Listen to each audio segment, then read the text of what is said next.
Rita Daniela kinuwento ang pambabastos at pambababoy ni Archie Alemania sa kanya. Guys, hello guys, it's me again, Rampadorang Inday Vlog. Rampadorang Inday Vlog, ayan. Hello guys, it's me again, Rampadorang Inday Vlog. Isang masalimuot na kwento ng pambabastos ang isiniwalat nga nitong si Daniela laban sa isang kilalang personalidad na si Alejandro Alemania.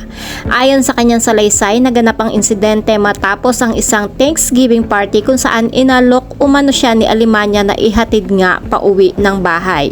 Bagamat nagdadalawang isip siya noong una at tinanggihan ng alok, napilit siyang sumama kalaunan dahil inakala nga niya na nasa tamang kondisyon si Alemania upang magmaneho. Sa kalagitnaan nga daw ng biyahe, sinabi ni Daniela na nagsimulang magpakita ng hindi kaaya-ayang pag-uugali nga itong si Alemania. Una niyang naramdaman ang kamay ni Alemania sa kanyang balikat at sa kanyang liig na hinaplos pa nito sa kabila ng paulit-ulit niyang pakiusap na itigil ito.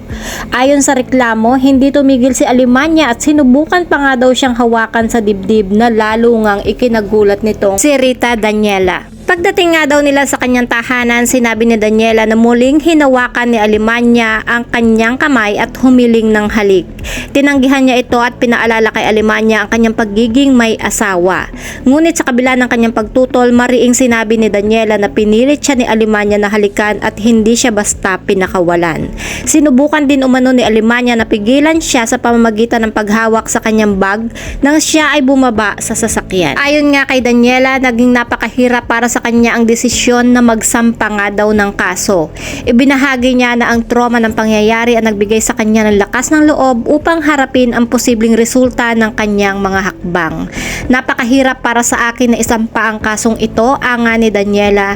Subalit ang hirap at takot na dala ng insidente ang nagbigay sa akin ng tapang na ipaglaban ang aking karapatan at humingi nga ng hustisya. Anyway guys, sigurado pag pinabayaan nga yung mga gantong pag-uugali at ay uulit-ulitin nga lang din, pagsasamantalahan at pagtatagumpayan ang masamang binabalak nga. Maganda nga lang itong ginawa ni Rita Daniela kasi sinampahan niya ito ng kaso. And dapat lang talaga nabigyan ng leksyon. Dahil nga dyan guys is galit na naman ang mga netizen matapos nga lumabas ang balitang umano'y pambabastos nga nitong si Archie Alemania kay Rita Daniela. Kasalukuyan nga pinag-uusapan sa online ng insidente kung saan ipinahayag nga ni Daniela ang kanya naging karanasan na di umano'y hindi angkop sa pagtrato nga sa kanya nitong si Alemania, na kilala ring pamilyadong tao. Grabe guys, no, ang hirap paniwalaan na kayang gawin nga ito ni Archie dahil pamilyadong tao nga ito. Nakakadismaya nga lang na kahit pamilyado na ang isang tao, may kakayahan pa rin itong gumawa ng ganoong klaseng pagkakamali. Dapat nga lang sa kanya guys na harapin niya yung anumang kaso at parusang maaaring ipataw sa kanya kung mapatunayan nga na totoo nga yung mga akusasyon sa kanya. Pero hindi naman siguro magsasarita itong si Rita Daniela kung hindi naman ginawa talaga nitong si Archie. And may mga proof naman about sa mga text nila na nangihingi nga itong si Archie ng dispensa sa kanya sa ginawa niya dito kay Rita Daniela. Dahil nga dito guys is nanawagan na rin ang Gabriela's Women Party List sa Sparkle GMA Artist Center. Hiniling na agad na suspindihin nga ang aktor na si Archie Alemania matapos siyang ireklamo ng acts of lasciviousness ang kapwa-artista na si Rita Daniela sa City Prosecutor's Office sa Bacoor, Cavite. Dagdag pa nga ng Gabriela, ang preventive suspension ay mahalaga upang masiguro ang kaligtasan at proteksyon nga ng biktima, lalo na sa isang sitwasyon kung saan parehong nagtatrabaho sa parehong kumpanya nga ang dalawang sangkot sa kaso. Anyway guys, isang mapagkakatiwalaang source mula sa GMA ang nagkumpirma na tinanggal na nga daw itong si Archie Alemania mula sa seryeng Widow's War dahil nga dito sa issue na kinasangkutan niya dito kay Rita Daniela. Ayon nga sa balita, ang desisyon ng network ay bunga ng pagsasampa ni Daniela sa reklamo dahil sa umano'y hindi angkop na pagtrato sa kanya nitong si Alemania. Alimanya na nagdulot nga daw ng matinding trauma dito sa aktres. Sa kanyang affidavit, isinaad ni Daniela ang kanyang nararamdamang takot at ang kawalan niya ng kakayahang makapagtrabaho pa muli si Alimanya dahil sa trauma na idinulot ng nasabing insidente. Ayon nga sa kanya, ang insidente ay labis na nakaapekto sa kanyang mental at emosyonal na kalusugan. Kaya't iminungkahin niyan sa pamunuan ng GMA na hindi na nila dapat ituloy ang kanilang professional engagement ng aktor or sa aktor. Anyway guys, for me, hindi valid ang pagiging lasing para gumawa ng hindi maganda nga sa kapwa.